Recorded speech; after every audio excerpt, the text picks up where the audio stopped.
आपको अब आदरणीय नानक साहिब जी को परमात्मा मिले,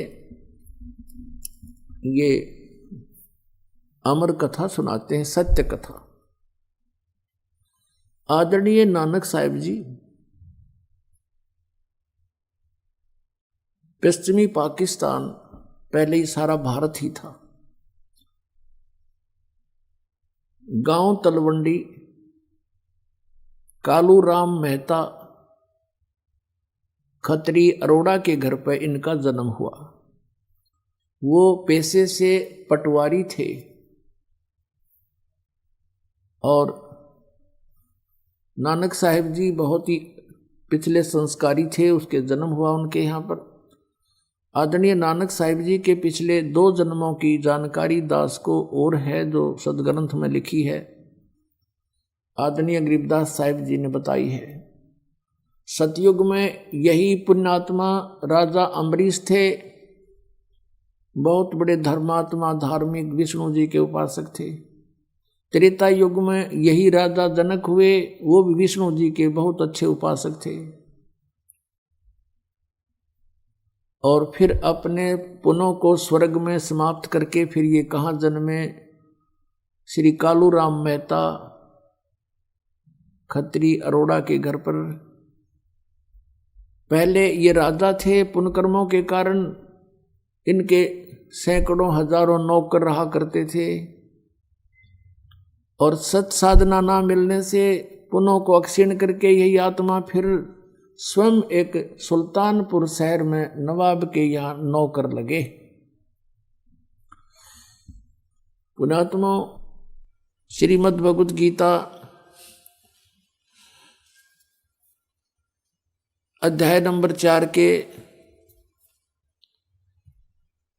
और श्लोक नंबर 32 में कहा कि परमात्मा स्वयं आकर ही वो ज्ञान प्रदान करता है, विस्तार के साथ कहता है,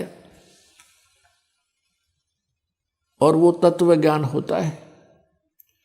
उस तत्व ज्ञान के समझने के बाद गीता अध्याय नंबर 7 के श्लोक नंबर 29 में कहा है कि जो व्यक्ति मेरे इस ज्ञान का आश्रय ले लेता है, तत्वदर्शी संत के पास पहुंच जाता है, उस ज्ञान से परिचित होता है, तो वो फिर केवल जरा और मरण से छूटने का ही प्रयत्न करता है, क्योंकि वो उस तत्परम से और सारे अध्यात्म ज्ञान से और सभी कर्मों से परिचित हो चुका होता है।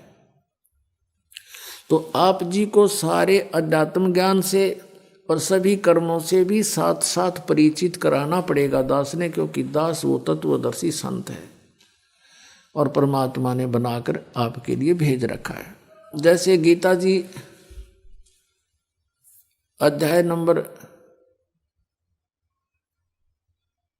8 के श्लोक नंबर 16 में कहा कि ब्रह्मलोक पर्यंत सभी प्राणी पुनरावर्ती में हैं, यानी ब्रह्मलोक इस ब्रह्म का अंतिम मोक्ष स्थान है। और गीता जी अध्याय नंबर 8 के श्लोक नंबर 13 में कहा है कि ओम इति एकाक्षरम ब्रह्म व्यवहारण माम अनुस्मरण ये परियाति तदन देहम सयाति परमाम गतिम। मुझ ब्रह्म का केवल एक ओम मंत्र है, नथिंग एल्स। यही एक मंत्र अक्षर है, एक अक्षर का मंत्र है। और जो इसको अंतिम श्वास तक सुमन करता हुआ शरीर छोड़कर जाता है तो परम गति को प्राप्त होता है। कौन सी परम गति? जो ओम से ब्रह्म गति होनी है। ओम से ब्रह्मलोक, ब्रह्मलोक में गए हुए प्राणी भी पुनरावर्ती में। और गीता जी अध्याय नंबर 4 के श्लोक नंबर 5 और 9 में, गीता अध्याय नंबर 2 के श्लोक 12 में, गीता अध्याय नंबर 10 के श्लोक नंबर 2 में गीता ज्ञानदाता कहता है कि अर्जुन तेरे और मेरे बहुत जन्म हो चुके, तू नहीं जानता मैं जानता हूं। तो इससे सिद्ध है कि ब्रह्मलोक तक गए हुए प्राणी भी फिर जन्म मृत्यु में आते हैं। और विष्णु जी, शिव जी और ब्रह्मा जी इनके लोकों में गए हुए तो बहुत शीघ्र आ जाते। तो आदरणीय नानक साहिब जी वाली आत्मा पहले राजा अम्बरीश थे, फिर स्वर्ग में अपना पुण्य भोग कर विष्णु उपासक थे, फिर राजा जनक बने। राजा जनक के समय का भी अपना पुण्य स्वर्ग में भोग कर फिर ये श्री नानक जी बने। पहले इनके नौकर रहते थे, राजा थे जब ये, अब स्वयं नौकर लग गए। अब बचपन से ही इनको एक ब्रजलाल पांडे नाम का ब्राह्मण इनको गीता का ज्ञान कराया करता था। जैसे ही पवित्र हिंदू धर्म में ब्राह्मण लोग अपनी कथाएं सुनाते थे, और पहले हमारे माता पिता जो पूर्वज थे वो बहुत नेक थे, वो बच्चों को धार्मिक ज्ञान अवश्य ग्रहण करवाते थे कि ताकि ये बिगड़े नहीं, बुराई से बच के रहे मेरा बेटा। और उधर से नानक साहब जी को फारसी के भी टीचर थे, वहाँ भी वो पढ़ा करते थे। ब्रजलाल पांडे से उसने जो ज्ञान ग्रहण किया था नानक साहब जी ने कि श्री विष्णु जी सर्वेश्वर हैं, अजर अमर हैं, इनके कोई माता पिता नहीं है, श्री कृष्ण जी ही विष्णु अवतार थे और कृष्ण जी ने ही गीता का ज्ञान दिया। जैसा कि पूरे हिंदू समाज के अंदर ये लोक वेद समाया हुआ है, ऐसा ही उनको ज्ञान था।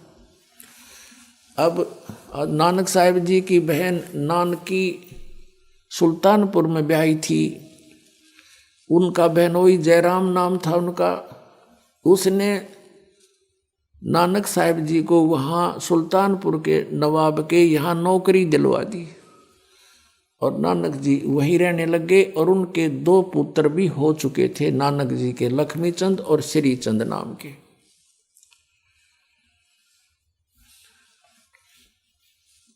अब सुल्तानपुर के साथ से एक बेई नदी बह रही है, बेई दरिया। प्रतिदिन सभी गांव के नगर के निवासी वहां स्नान करने के लिए जाते थे, घाट बना रखा था। प्रतिदिन नानक साहब जी जाते थे वहां, क्योंकि ये पिछले पुण्यकर्मी प्राणी थे, पीछे बड़े अच्छे भक्त रहे थे। राजा होते हुए भी ये भक्त थे, किसी की आत्मा नहीं दुखाया करते थे, न्यायकारी व्यक्ति थे। और अब उसको वो स्वभाव जो का तू रहता है सूक्ष्म शरीर में, अंतःकरण में, स्नान करके घंटों वहाँ बैठ के चिंतन करते थे और गायत्री मंत्र का भी जाप करते थे जो इन्होंने बना रखा है। और गीता जी के कुछ श्लोक याद कर रखे थे, उनको भी वहाँ याद करते थे। अब वो परमात्मा कहता गोता मारूं स्वर्ग में, जा बैठूं पाताल, और गरीबदास ढूंढता फिरूं अपने हीरे मोती लाल। आदरणीय गरीबदास साहिब जी के माध्यम से परमात्मा ने अपनी महिमा पुण्य प्रकट करवाई है। जैसा कि आपने कबीर सागर, कबीर वाणी पृष्ठ 136 और 37 पर पढ़ा कि 12वां पंथ गरीबदास पंथ होगा। संवत 1774 में 75 लिखा, वैसे गलती से संवत 1774 में वो प्रकट होगा। फिर उसके माध्यम से मेरी महिमा की वाणी प्रकट होगी और 12वें पंथ में गरीबदास पंथ के में आगे जो पंथ चलेगा उसमें मैं ही आऊँगा। और उस समय ये बात मेरी सच्ची होगी जो आज कह रहा हूँ।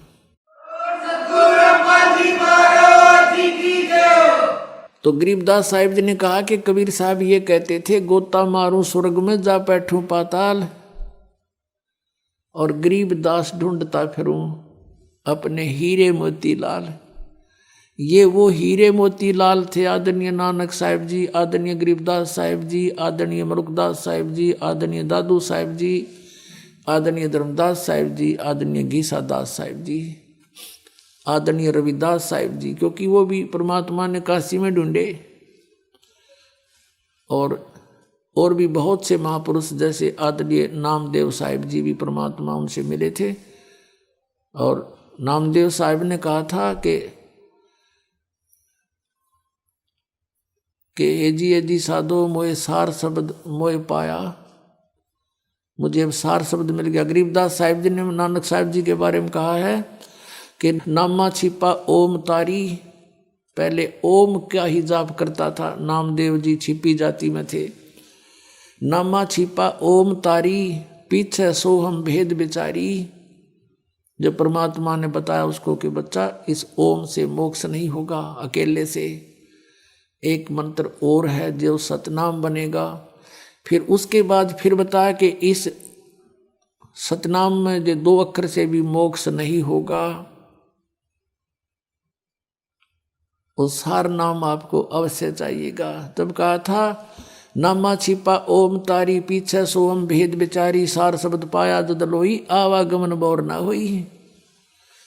ये दो सार नाम प्राप्ति के लिए पुण्यात्मा आते हैं, ये एक नकल ना बनावें कि उसने मिल गया मुझे नहीं मिला। इस तरह इस मार्ग में नहीं चलेगा, आप बिछुड़ जाओगे। अब सतनाम क्या है? 2 अक्षर का है जो आपको दे रखा है। जैसे धन धन सतगुरु सच्चा सौदा वाले 3 नाम देते हैं, अकाल मूर्त, सब स्वरूपी राम, सतपुरुष। अब ये तो ऐसे है जैसे अकाल मूर्त भी, अकाल माने जिसका कभी मृत्यु ना होए, और मूर्त माने साकार परमात्मा, उस मूर्त का कभी अंत ना होए, साकार परमात्मा, अविनाशी परमात्मा। और सतपुरुष, सत माने अविनाशी, पुरुष माने प्रभु, सतपुरुष अविनाशी परमात्मा। शब्द स्वरूपी राम, शब्द खंड नहीं होता, यानी अविनाशी रूप परमात्मा, वो भी अविनाशी भगवान। तो इन तीनों का अर्थ एक ही है। जैसे जल पानी नीर, जल पानी नीर करते रहो, इससे क्या लाभ होगा? वो जल मिले कैसे, वो सतपुरुष मिले कैसे, अकाल मूर्त मिले कैसे? वो उसका प्रोसीजर न्यारा है। जैसे हैंड पंप लगाना पड़ता है जल प्राप्ति के लिए, तो सतनाम का 2 अक्षर का काम तो बोकी मारने का और पाइप नीचे ले जाने का, इतना समझो। और इसके बिना सार नाम काम नहीं करे, और सार नाम के बिना या बोकी काम नहीं करे। पानी तक पहुंच भी गई, जल तक।